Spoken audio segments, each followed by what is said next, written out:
Bienvenidos a esta nueva lección. Cambiamos de orden jurisdiccional porque nos vamos hasta el contencioso administrativo. Vamos a estudiar la Ley de Jurisdicción Contencioso Administrativa en la que se recogen los distintos procedimientos relativos a este orden. Así que, sin más dilación, comencemos. Antes de analizar los distintos procedimientos que existen dentro de este orden, vamos a hablar de los aspectos generales de la Ley 29/1998, que no es otra que la Ley Reguladora de la Jurisdicción Contencioso Administrativa. Esta ley nace con el objetivo de someter al control judicial la actividad de la administración pública. Pero, ¿qué entendemos por administración pública?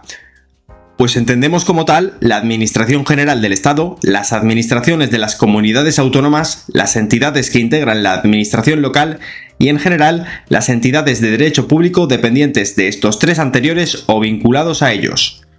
Por tanto, este orden jurisdiccional que vamos a estudiar tiene su razón de ser en asegurar el sometimiento de la actuación administrativa al derecho y a la legalidad, lo que redunda en el beneficio de los ciudadanos y del interés general. Por lo general, los juzgados y tribunales del orden contencioso administrativo conocerán de las pretensiones que se deduzcan en relación con la actuación de las administraciones públicas sujetas al derecho administrativo, con las disposiciones generales de rango inferior a la ley y con los decretos legislativos cuando excedan los límites de la delegación. Estos juzgados y tribunales ya los hemos estudiado en el segundo bloque, junto con los demás juzgados y tribunales de los demás órdenes, pero vamos a refrescar un poco la memoria y a ver cuáles son. Aquí los tenemos. Los órganos judiciales competentes en este orden son los juzgados de lo contencioso administrativo, los juzgados centrales de lo contencioso administrativo, las salas de lo contencioso administrativo de los tribunales superiores de justicia, la sala de lo contencioso administrativo de la Audiencia Nacional y la sala de lo contencioso administrativo del Tribunal Supremo. Como digo, en anteriores lecciones del segundo bloque estuvimos estudiando estos órganos y también viendo todas las competencias que les corresponden, así que no hace falta que las repitamos de nuevo. De todas formas, sí que es interesante que recordemos que los juzgados de lo contencioso administrativo ejercen su competencia en el ámbito provincial, mientras que las salas de los tribunales superiores de justicia la ejercen en el ámbito autonómico. Y por su parte, los juzgados centrales, así como las salas de la Audiencia Nacional y del Tribunal Supremo, la ejercen en el ámbito nacional. La jurisdicción contencioso administrativa es improrrogable. Bien, ¿qué significa esto? Pues significa que la ley establece los criterios para que un determinado juzgado conozca de un asunto y esos criterios no se pueden modificar por voluntad de las partes. Por tanto, en este orden pasa un poco lo contrario que en el orden civil, en donde la competencia territorial en principio es prorrogable, ya que las partes se pueden someter al juzgado de primera instancia que ellos consideren. Son los propios órganos quienes deberán apreciar de oficio su competencia, eso sí, previa audiencia de las partes y del Ministerio Fiscal por plazo común de 10 días. Plazo común, recordad que significaba que se les otorga 10 días de forma simultánea a las partes y al Ministerio Fiscal. Si estos órganos resultan competentes para conocer de un asunto, serán también competentes entonces para conocer de todas sus incidencias y para hacer ejecutar la sentencia que dicten. En el caso de que se consideren incompetentes, lo declararán en forma de auto y antes de la sentencia, y además remitirán las actuaciones al órgano de la jurisdicción que consideren competente. Como decimos, en la lección correspondiente ya vimos las distintas competencias por razón de la materia de todos estos juzgados y tribunales. No obstante, vamos a analizar la competencia territorial de los juzgados de lo contencioso administrativo y de los tribunales superiores de justicia. La norma general es que dentro de este orden, el órgano jurisdiccional competente será aquel en cuya circunscripción tenga su sede el órgano que hubiese dictado la disposición o el acto originario impugnado.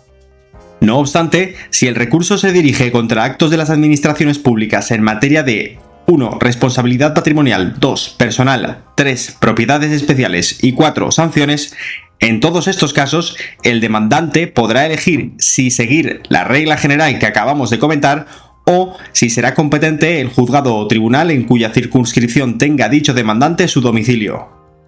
Ahora bien, en estos mismos supuestos, si el recurso tiene por objeto actos de las administraciones autonómicas o locales, la elección del demandante quedará limitada a la circunscripción del TSJ en donde tenga su sede el órgano que hubiese dictado el acto originario impugnado. Por su parte, si lo que se recurren son planes de ordenación urbana, actuaciones urbanísticas, expropiatorias y en general actuaciones que comporten intervención administrativa en la propiedad privada, en estos supuestos la competencia le corresponderá al órgano jurisdiccional en cuya circunscripción radiquen los inmuebles afectados. No obstante, tendremos que volver a la regla general en el caso de que el acto originario impugnado afecte a varios destinatarios y fuesen varios los juzgados o tribunales competentes según las reglas anteriores. Con todo esto claro, pasemos a analizar quiénes son los legitimados para impugnar estos actos de los que estamos hablando. Pero antes, hablemos de la capacidad procesal. Y es que, en este orden, hay una especialidad que hemos de mencionar por su importancia. Además de las personas que ostentan capacidad procesal con arreglo a la ley de enjuiciamiento civil, también la tienen los menores de edad para la defensa de aquellos de sus derechos e intereses legítimos cuya actuación les esté permitida por el ordenamiento jurídico sin necesidad de asistencia de la persona que ejerza la patria potestad, tutela o curatela. Asimismo, hay ciertas entidades que también ostentan capacidad procesal como son los grupos de afectados, las uniones sin personalidad y los patrimonios independientes o autónomos. Aclarada esta cuestión, pasemos a la legitimación. Aquí tenéis recopilada la lista de los que poseen legitimación activa en estos procesos. Al respecto de esto, destacar que de entre ellos también está legitimada la administración autora de un acto para impugnar dicho acto ante este orden jurisdiccional, pero, eso sí, previa declaración de lesividad. Vamos ahora con la legitimación pasiva, es decir, quién se puede considerar parte demandada en estos procedimientos. Pues evidentemente las administraciones públicas, pero también las aseguradoras de dichas administraciones que, de hecho, serán siempre parte codemandada junto con la administración a la que aseguran. Pueden serlo también las personas o entidades cuyos derechos o intereses legítimos puedan quedar afectados por la estimación de las pretensiones del demandante. En el caso concreto de que el demandante funde sus pretensiones en la ilegalidad de una disposición general, se considerará también parte demandada la administración autora de la misma, aunque no proceda de ella la actuación recurrida. Por ejemplo, si una administración local, pongamos un ayuntamiento, resuelve con base en una disposición dictada por la Administración General del Estado, la persona afectada por la resolución la recurrirá y serán parte demandada tanto el ayuntamiento como la Administración General del Estado. En cuanto a la representación, si va a conocer de las actuaciones un órgano unipersonal, habrá que ir asistido de abogado, pero las partes pueden decidir si conferir su representación a un procurador. No obstante, ante órganos colegiados habrá que ir sí o sí de la manita de abogado y procurador. Y después, en el caso concreto de los funcionarios públicos, podrán comparecer por sí mismos en defensa de sus derechos estatutarios. Vamos pues ya a entrar de lleno en el recurso contencioso administrativo. No nos confundamos por el nombre porque aunque comúnmente se le llame así, no estamos ante un acto administrativo ni ante un recurso, sino ante un procedimiento como los que hemos estudiado en este bloque. Lo primero, ¿qué actividad administrativa es impugnable a través de este procedimiento? Pues a través de este se pueden impugnar disposiciones de carácter general y también los actos que se produzcan en la aplicación de dichas disposiciones, así como actos expresos y presuntos de la administración pública que pongan fin a la vía administrativa. También es admisible contra la inactividad de la administración y contra sus actuaciones materiales que constituyan vía de hecho. Y si se desestima un recurso interpuesto frente a una disposición general o simplemente no se ha impugnado dicha disposición de manera directa, ninguno de estos supuestos va a impedir que se puedan impugnar los actos que se producen en aplicación de dichas disposiciones. Entonces, si acudimos a un juez o tribunal de este orden y dicta sentencia firme considerando ilegal el contenido de la aplicación de una disposición general, ya nos hemos cargado el acto, vale. Pero ¿qué pasa con la disposición sobre la que se ha fundado ese acto declarado ilegal? Lo que pasará es que el juez o tribunal que ha declarado ilegal la aplicación de la disposición planteará la cuestión de ilegalidad ante el tribunal competente para conocer del recurso directo contra la propia disposición. Es decir, hemos declarado ilegal el contenido de la disposición aplicada, pero no la disposición en sí, así que hemos de acudir al órgano competente para declarar la ilegalidad de dicha disposición, por eso hablamos de recurso directo. Ahora bien, en En el caso de que el juez o tribunal competente para conocer de un recurso contra un acto fundado en la invalidez de una disposición general sea también competente para conocer del recurso directo contra esa disposición general, la sentencia estimatoria que en su caso dicte declarará la validez o nulidad de la disposición general, por lo que en este caso no necesitamos plantear cuestión de ilegalidad. Y tampoco será necesario plantearlo cuando sea el Tribunal Supremo quien conozca de un recurso contra un acto fundado en la ilegalidad de una disposición general. En este caso, el Tribunal Supremo anulará dicha disposición y punto en boca. Por todo lo dicho hasta ahora, deducimos que las pretensiones de las partes en estos procedimientos son la declaración de no ser conformes a derecho y, en su caso, la anulación de los actos y disposiciones susceptibles de impugnación. Pero también se puede pretender el reconocimiento de una situación jurídica individualizada o, si el recurso se dirige contra la inactividad de la Administración, que se le condene a ésta al cumplimiento de sus obligaciones. Y también el demandante puede pretender que se declare contrario a derecho la actuación material constitutiva de vía de hecho de la Administración y que además se ordene el cese de dicha actuación y, en su caso, la indemnización de los daños y perjuicios causados. Todas las pretensiones que se deduzcan en relación con un mismo acto, disposición o actuación serán acumulables en un mismo proceso. Y también las pretensiones que se refieran a varios actos, disposiciones o actuaciones, pero exista algún tipo de conexión directa entre esos distintos actos, disposiciones o actuaciones. Ahora bien, si el LAG no estima pertinente la acumulación, dará cuenta al tribunal, quien en su caso ordenará a la parte que interponga los recursos por separado en el plazo de 30 días, y si no lo hace, el juez tendrá por caducado el recurso. También puede ocurrir que antes de la sentencia se dicte o se tenga conocimiento de la existencia de algún acto, disposición o actuación que guarde relación con el que sea objeto del recurso en tramitación. En este caso, el demandante podrá solicitar dentro del plazo de 2 meses la ampliación del recurso a aquel acto administrativo, disposición o actuación. Esta petición suspenderá el curso del procedimiento y el LAG la trasladará a las partes para que presenten alegaciones en el plazo común de 5 días. Si el órgano jurisdiccional accede a la ampliación, continuará la suspensión de la tramitación del proceso hasta que se alcance respecto de aquella el mismo estado que tuviese el procedimiento inicial. En el caso de que estuviese pendiente ante un juez o tribunal una pluralidad de recursos con idéntico objeto, el órgano jurisdiccional, si no se hubiesen acumulado, deberá tramitar uno o varios con carácter preferente previa audiencia de las partes por plazo común de 5 días. Los demás recursos quedarán suspendidos hasta que se dicte sentencia en los preferentes. Una vez firme, el LAG llevará testimonio de la sentencia a los recursos suspendidos y la notificará a los recurrentes afectados por la suspensión para que en el plazo de 5 días soliciten la extensión de sus efectos, la continuación del procedimiento o bien decidan desistir del recurso. Contra las resoluciones sobre acumulación, ampliación y tramitación preferente solo se dará recurso de reposición. Por lo que respecta a la cuantía del recurso contencioso administrativo, es una cuestión bastante importante. Las partes, en sus escritos de demanda y contestación, deberán indicar cuál es la cuantía que ellos consideran y será finalmente el LAG quien la fije. En cualquier caso, vendrá determinada evidentemente por el valor económico de la pretensión. Para determinar la cuantía en el caso de que existan varios demandantes, hay que tener claro que se atenderá al valor económico de la pretensión deducida por cada uno de ellos y no a la suma de todos. En cambio, sí que sumaremos el valor económico de las pretensiones para determinar la cuantía en los supuestos de acumulación o de ampliación. Bien, entonces hemos dicho que la cuantía del recurso viene determinada por el valor económico de la pretensión. Ok, pero ahora debemos fijar el valor económico de la pretensión. Y para ello acudiremos a las normas de la legislación procesal civil con las siguientes especialidades. Primero, cuando el demandante solicite solamente la anulación del acto, la cuantía vendrá determinada por el contenido económico de dicho acto, excluyendo los recargos, las costas y cualquier otra clase de responsabilidad, salvo que la cuantía de estos conceptos fuese mayor, porque en ese caso los contaremos también.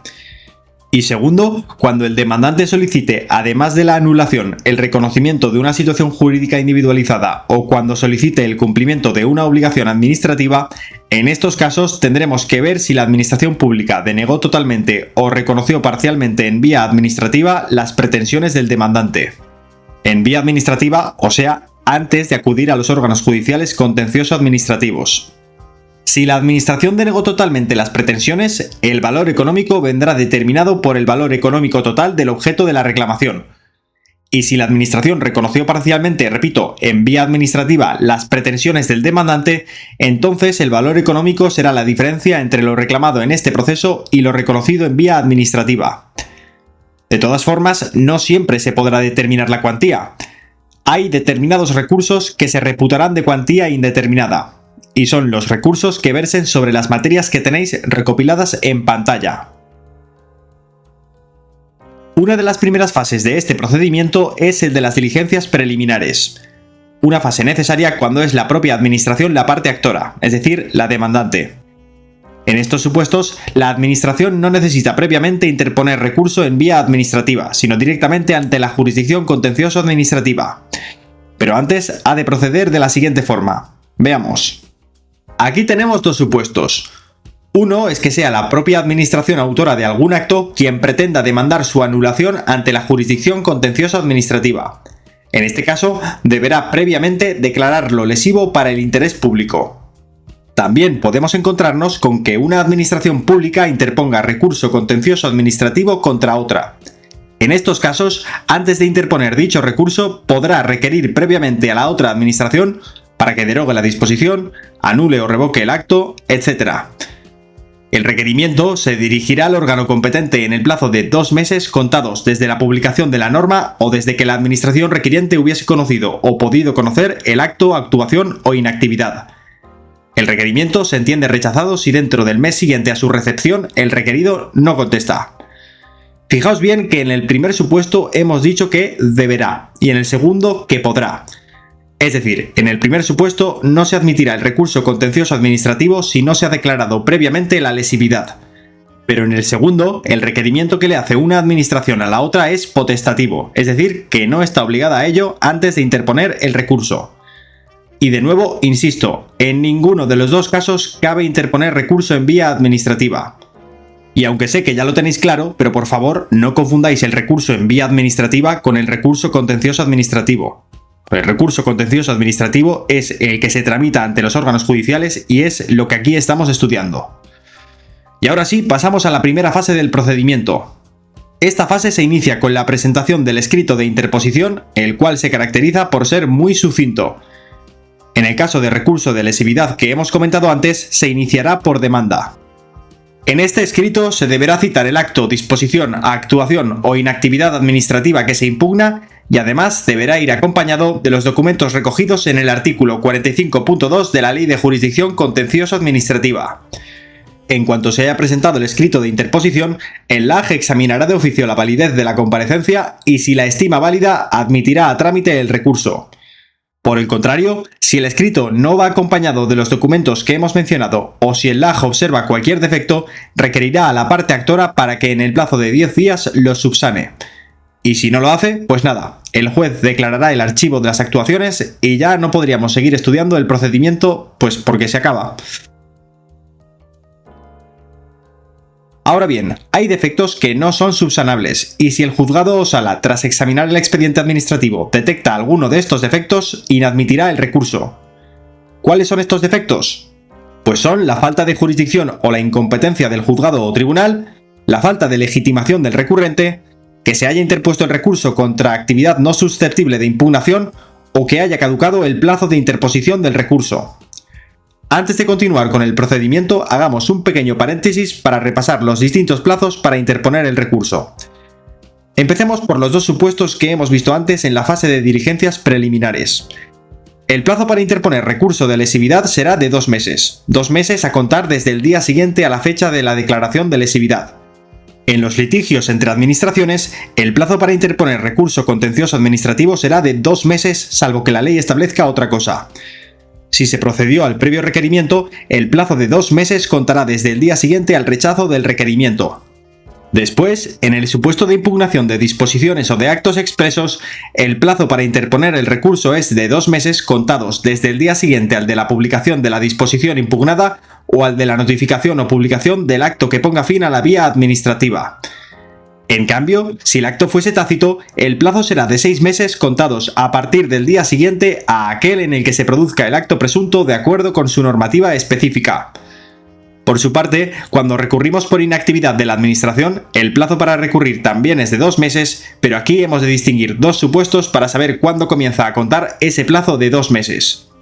En primer lugar, cuando la Administración está obligada a realizar una prestación concreta a favor de una o varias personas determinadas en virtud de una disposición general o de un acto, contrato o convenio administrativo. En este caso, la persona o personas que tengan derecho a la realización por parte de la Administración de una prestación de carácter específico pueden solicitar el requerimiento administrativo para el cumplimiento de esta obligación. Y si en el plazo de 3 meses desde la reclamación la Administración no cumple con lo solicitado, ahora sí comienza a contar el plazo de 2 meses para interponer el recurso. Y en segundo lugar, cuando la Administración no lleva a cabo la ejecución de sus actos, los afectados podrán solicitar su ejecución. Y si esta no se produce en el plazo de 1 mes, comenzará a contar el plazo de 2 meses para interponer el recurso. Y por último, cuando el recurso se dirija contra una actuación en vía de hecho, el plazo para interponer el recurso será de 10 días contados desde el día siguiente a la terminación del plazo de los 10 días siguientes a la presentación del requerimiento que no ha sido atendido. Y si no se formula requerimiento, el plazo será de 20 días desde que se inició la actuación administrativa en vía de hecho. Es decir, si ha habido requerimiento, 10 días para requerir y si no es atendido, 10 días para recurrir. Y si no hay requerimiento previo, directamente 20 días para recurrir. Sencillo. Bien, continuamos con el procedimiento. Una vez que el LAJ ha examinado de oficio la validez de la comparecencia y se ha admitido a trámite, acordará en su caso la publicación de la interposición del recurso y requerirá a la Administración para que le remita el expediente administrativo ordenándole que practique los emplazamientos. El expediente deberá ser remitido en el plazo improrrogable de 20 días contados desde que la comunicación judicial tenga entrada en el registro general del órgano requerido. Si transcurre este plazo y no se ha remitido el expediente, se le volverá a reclamar a la Administración para que lo remita. Y si en el término de 10 días se sigue sin remitir, el juez o tribunal impondrá una multa de 300 a 1.200 euros a la autoridad o empleado responsable. Esta multa será reiterada cada 20 días hasta que se cumpla con lo requerido, es decir, hasta que se remita el expediente. Y si no se puede determinar de forma individualizada la autoridad o empleado responsable, será la Administración la responsable del pago de la multa. Pero ya sabéis que nosotros siempre suponemos que todo va a ir bien para así poder seguir estudiando el procedimiento al completo. Entonces, en cuanto la Administración acuerde remitir el expediente, se notificará en los 5 días siguientes a los que aparezcan como interesados en dicho expediente y se les emplazará para que puedan personarse como demandados en el plazo de 9 días. Fijaos en una cosa, el juzgado o tribunal ha reclamado el expediente a la Administración, pero es la Administración la encargada de emplazar a las partes. Es decir, el juzgado o tribunal emplaza a la Administración, ya que la Administración se entiende emplazada por la reclamación del expediente, y a su vez la Administración emplaza a las partes. Y una vez la Administración emplaza a las partes y hace las notificaciones oportunas, envía el expediente al juzgado o tribunal. Y es en este momento en el que envía el expediente cuando la Administración pública se entiende personada.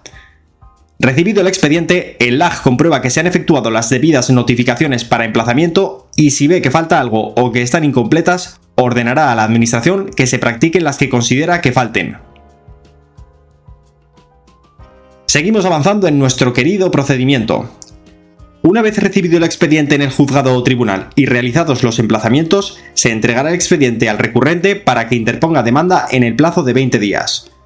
Como veis, por lo general, este procedimiento ordinario no comienza con la demanda, sino con el escrito que hemos visto antes, al contrario que el procedimiento abreviado, que como veremos sí que comienza directamente mediante demanda.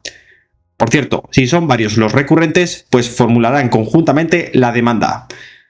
Presentada la demanda, el LAJ la trasladará junto con el expediente administrativo a las partes demandadas para que presenten su contestación en el plazo también de 20 días. Primero formulará la contestación la administración demandada y después lo harán otros demandados en el caso de que los haya. Y al igual que ocurría con los demandantes, la contestación a la demanda se formulará simultáneamente por todos los demandados aunque no actúen bajo una misma dirección. Hagamos aquí un paréntesis. Si en su momento hubiese transcurrido el término para la revisión del expediente administrativo sin que se hubiese enviado, la parte recurrente podrá pedir de todas formas que se le conceda plazo para formalizar la demanda. Y entonces, una vez presentada la demanda, se emplazará a la administración para que conteste, pero no se admitirá la contestación si no va acompañada del expediente que todavía no ha remitido. Y otro paréntesis más. Vale, pongamos que el expediente sí se había remitido, pero las partes consideran que no está completo. En ese caso, dentro del plazo para formular la demanda o la contestación, podrán solicitar que se complete. Esta solicitud suspenderá estos plazos de formulación de demanda o contestación y el LAG resolverá lo que crea oportuno al respecto dentro del plazo de 3 días. La demanda, por cierto, al igual que el escrito con el que se da inicio al procedimiento, también puede tener defectos. Si el LAG al examinarla los detecta, requerirá al demandante para que lo subsane en un plazo no superior a 10 días, y ya una vez subsanados, pues la admitirá. Pero bueno, nosotros vamos a suponer que se ha remitido el expediente, que se ha remitido completo y en general que todo ha ido sobre ruedas. Bien, pues recordáis que hemos dicho antes que las partes demandadas tenían un plazo de 20 días para contestar a la demanda, ¿verdad? Bien, pues dentro de los 5 primeros días de ese plazo de 20 días, las partes demandadas podrán alegar los motivos que pudiesen determinar la incompetencia del órgano jurisdiccional en cuestión o la inadmisibilidad del recurso.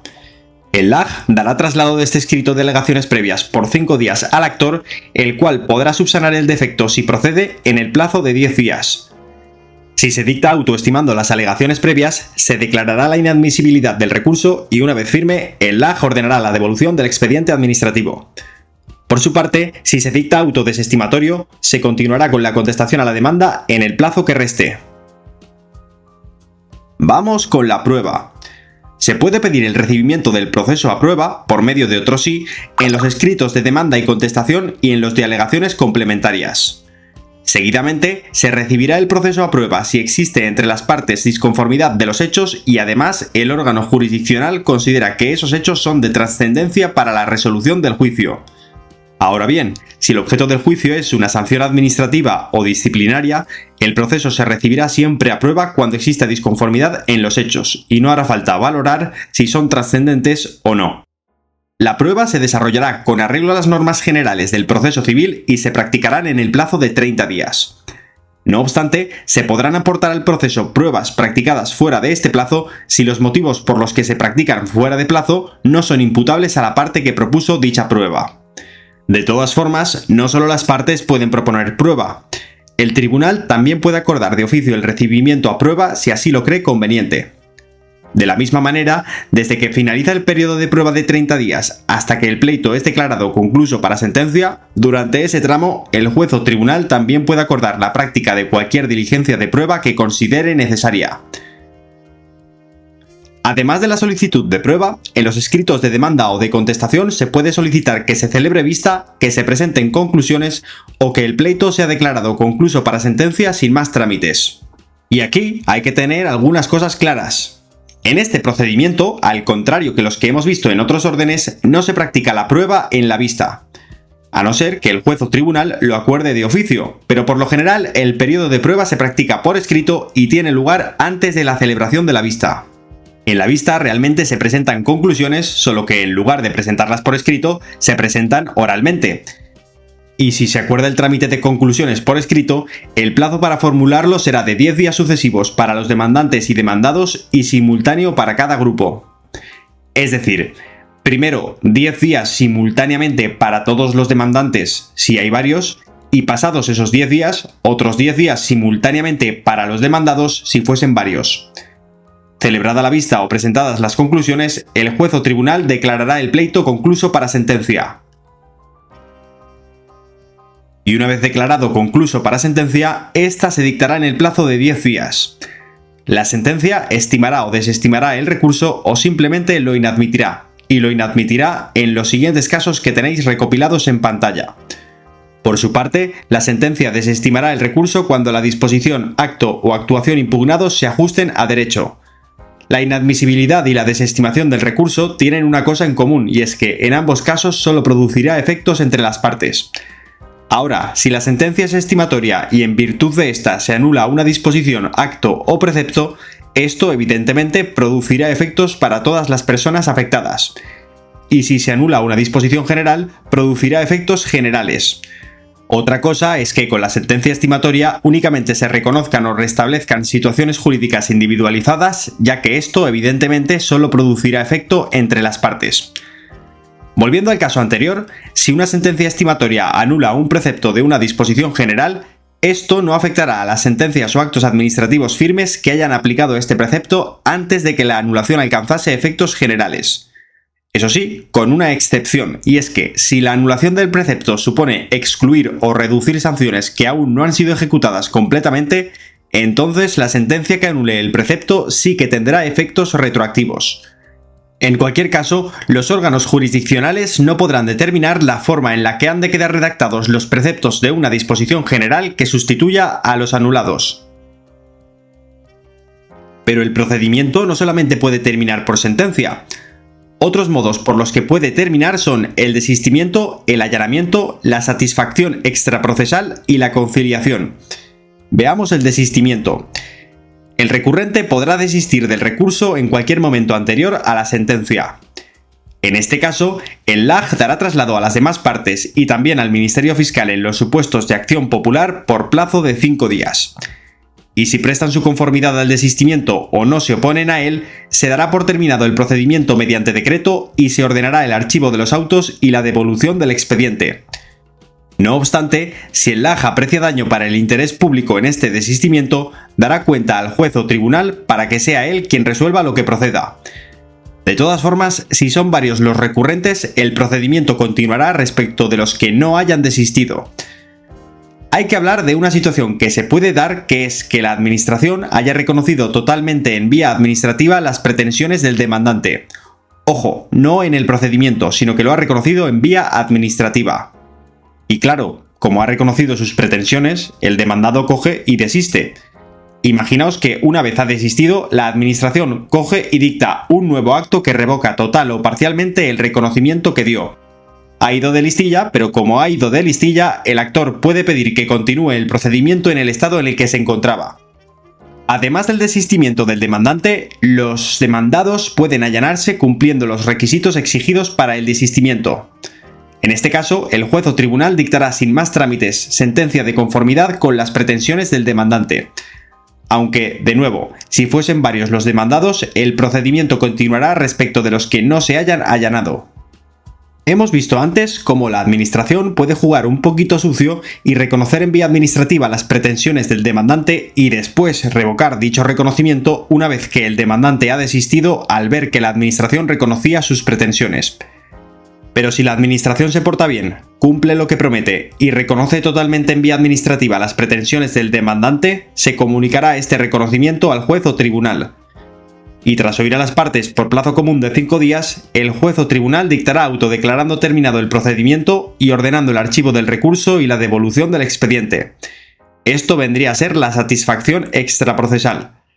Finalmente, si las partes llegan a un acuerdo en cualquier momento anterior al día en el que el pleito se declare concluso para sentencia, el juez o tribunal dictará auto declarando terminado el procedimiento.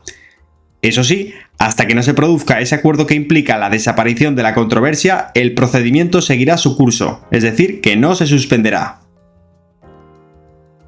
Por fin, ya hemos terminado con el procedimiento ordinario. Pero en este orden también tenemos un procedimiento abreviado y es el que vamos a ver ahora. Para este procedimiento serán competentes los órganos unipersonales que podemos encontrar en este orden jurisdiccional, que como ya vimos son los juzgados de lo contencioso administrativo y los juzgados centrales de lo contencioso administrativo. En este procedimiento conoceremos de los siguientes asuntos que tenemos recopilados en pantalla. Este procedimiento sí que se inicia mediante demanda, que va, eso sí, acompañada de los documentos previstos en el artículo 45.2 de la Ley de Jurisdicción Contencioso Administrativa, al igual que en el procedimiento ordinario. Una vez presentada la demanda, el LAJ examinará la competencia objetiva y territorial y, si todo está correcto, admitirá la demanda. En caso contrario, dará cuenta al tribunal para que resuelva lo que proceda.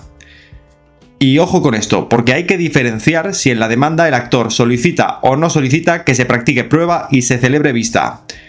Si lo solicita, una vez que el LAJ admita la demanda, acordará su traslado al demandado y citará a las partes para la celebración de la vista indicando día y hora.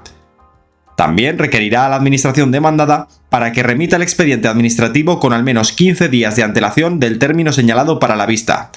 Es decir, que tiene que remitirlo 15 días antes del día de la vista como muy tarde. Recibido el expediente, el LAG lo remitirá al actor y a los interesados que se hubiesen personado para que puedan formular alegaciones en el acto de la vista. En cambio, si el actor pide por otro sí en su demanda que el recurso se falle sin necesidad de recibimiento a prueba ni tampoco de vista, pues nada, no habrá vista. El LAG dará traslado de la demanda a las partes demandadas para que contesten en el plazo de 20 días, siempre que la contestación vaya acompañada del dichoso expediente, porque si no, no se admitirá la contestación. Una vez contestada, el LAG declarará concluso el pleito y visto para sentencia. Sin embargo, si dentro de los 10 primeros días del plazo de 20 que tiene para contestar, las partes solicitan la celebración de la vista, entonces sí que habrá vista y el LAG citará a las partes conforme hemos comentado anteriormente. En fin, lo haya solicitado el demandante o lo haya solicitado el demandado, nos vamos al día de la vista. La vista comenzará con el demandante exponiendo los fundamentos de lo que pide o ratificando los ya expuestos en la demanda. A continuación, el demandado podrá formular alegaciones, es decir, cuestiones relativas a la jurisdicción, a la competencia y, en general, cualquier cuestión que pueda impedir que continúe el procedimiento.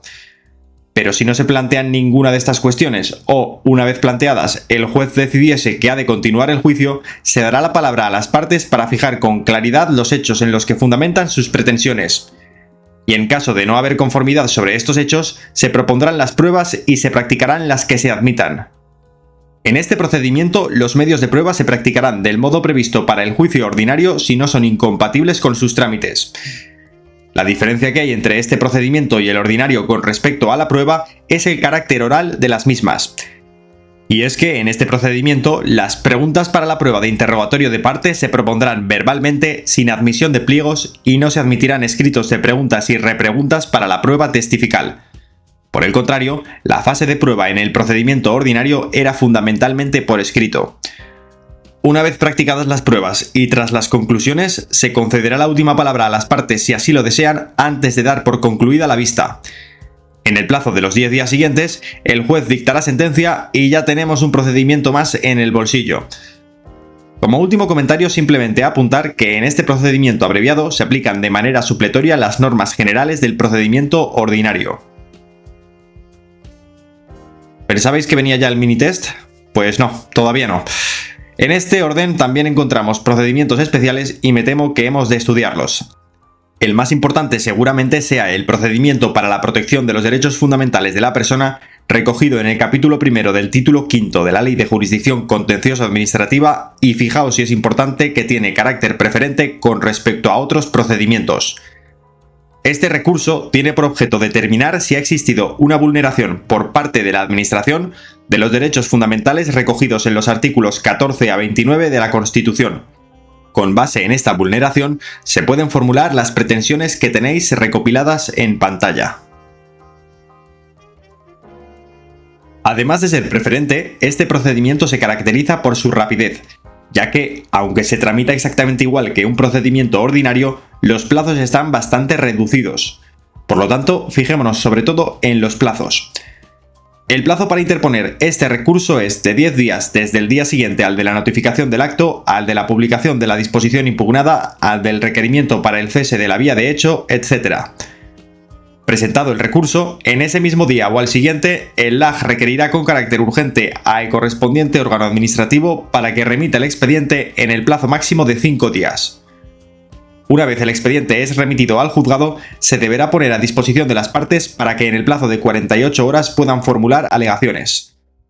Dentro del día siguiente a la recepción del expediente, el LAG podrá ordenar la continuación del procedimiento dictando decreto de admisión. En caso contrario, si estima que no procede la admisión, dará cuenta al tribunal y se convocará a las partes y al Ministerio Fiscal a una comparecencia que se celebrará antes de transcurrir 5 días. Y en ella se decidirá si procede tramitar el recurso o no. No procede, auto de inadmisión. Sí que procede, auto mandando proseguir las actuaciones. A continuación, el LAG le dará 8 días al recurrente para que formule escrito de demanda. Una vez presentada, se remitirá a la parte demandada y al Ministerio Fiscal para que en el plazo también de 8 días formulen alegaciones. Sí, se nos ha colado el Ministerio Fiscal porque en este procedimiento interviene. Posteriormente, el órgano jurisdiccional deberá decidir sobre si procede o no el recibimiento a prueba. Si procede, la fase de proposición y práctica de la prueba no podrá exceder de 20 días, que para este procedimiento, como veis, ya es mucho. Concluidas las actuaciones, el órgano dictará sentencia en el plazo de 5 días y contra esta sentencia se podrá interponer recurso de apelación ante el superior jerárquico. Y hasta aquí este primer procedimiento especial.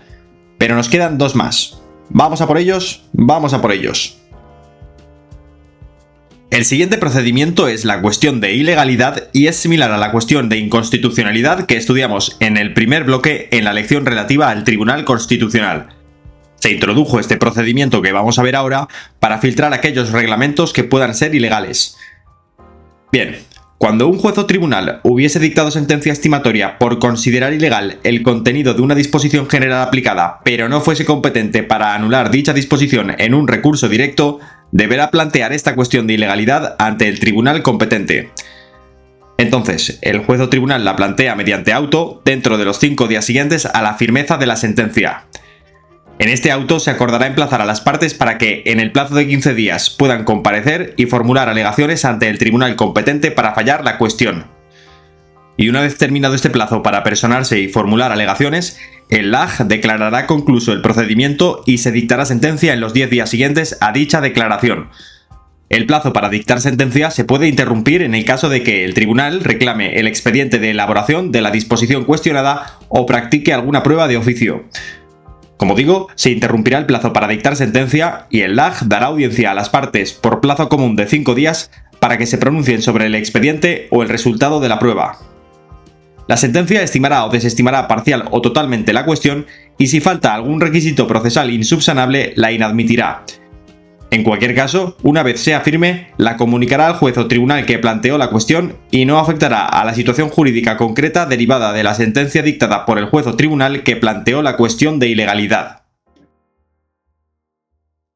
Y ya por fin llegamos al último de los procedimientos especiales y con esto terminaríamos la lección. Se trata del procedimiento en los casos de suspensión administrativa previa de acuerdos de las corporaciones o entidades locales. La razón de ser de este procedimiento es la ausencia de control de las administraciones territorialmente superiores sobre la actuación de las entidades y corporaciones locales. De esta forma, cuando las entidades o corporaciones locales actúan, dicha actuación puede ser impugnada, pero solamente ante el Poder Judicial. En estos casos, antes de promoverse el correspondiente recurso para impugnar actos o acuerdos de corporaciones o entidades locales, se puede solicitar la suspensión de los mismos. El recurso se interpondrá en el plazo de los 10 días siguientes desde que se dictó el acto de suspensión. Posteriormente, el LAJ requerirá a la corporación o entidad en cuestión para que remita el expediente administrativo junto a sus alegaciones en el plazo de 10 días. Recibido el expediente, el LAJ lo pondrá de manifiesto junto con las actuaciones a los comparecidos y los convocará a la vista que se celebrará en un plazo mínimo de 10 días. La vista se puede sustituir por el trámite de alegaciones si así lo cree oportuno el órgano judicial, en cuyo caso se deberán presentar en el plazo de 10 días desde la notificación del auto que acuerde hacer ese cambio. También puede abrir periodo de pruebas por plazo no superior a 15 días.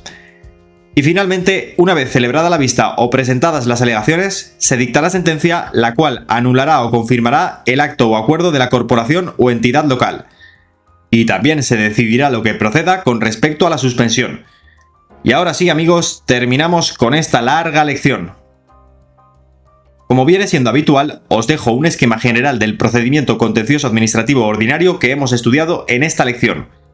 Esto por aquí y esto por acá. Esto sería el esquema general del procedimiento abreviado que también hemos visto. Espero que os sirva y ya sabéis, a darle mucha caña. Y ahora sí, vamos ya con el mini test. Lo de siempre. 5 preguntas, 4 opciones por pregunta y una única respuesta correcta. Si lo necesitáis podéis parar el vídeo y al final en la despedida os dejaré las soluciones. ¿Estáis listos? Pues vamos allá. Primera pregunta. Contra la declaración de lesividad, A. Cabe recurso de casación. B. Cabe recurso de anulación. C. Cabe recurso de queja. D. No cabe recurso.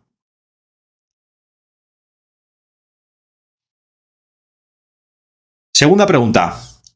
El emplazamiento de la administración se entiende efectuado A. Por la reclamación del expediente, B. Por el envío del expediente, C. Por la interposición de la demanda, D. Por la contestación a la demanda.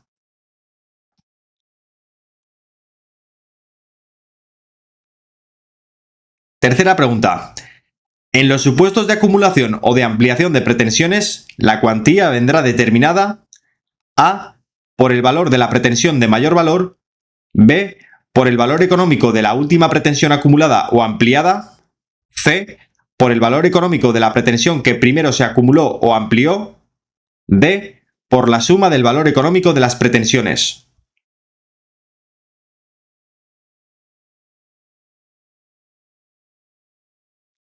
Cuarta pregunta.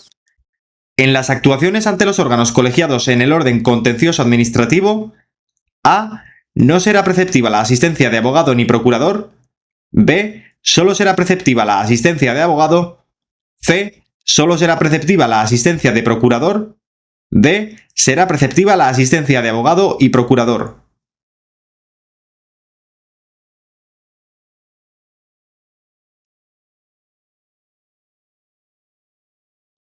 Quinta y última pregunta. El intento de conciliación podrá producirse A. En cualquier momento durante la práctica de la prueba, B. En cualquier momento anterior al día en el que el pleito se declare concluso para sentencia, C.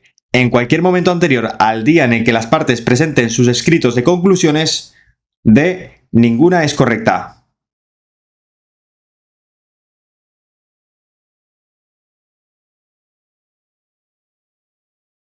Bien, pues hasta aquí la lección y el mini test, y hasta aquí el orden contencioso administrativo. Ya tenemos uno más. Solo nos faltaría uno, que lo veremos en la próxima lección. Ya sabéis, cualquier pregunta, cualquier duda, cualquier lo que sea, me lo mandéis al correo y os lo responderé. Mucho ánimo con el estudio, dadle mucha caña, lo estáis haciendo muy bien y ya sabéis, nos vemos en la próxima lección. Chao.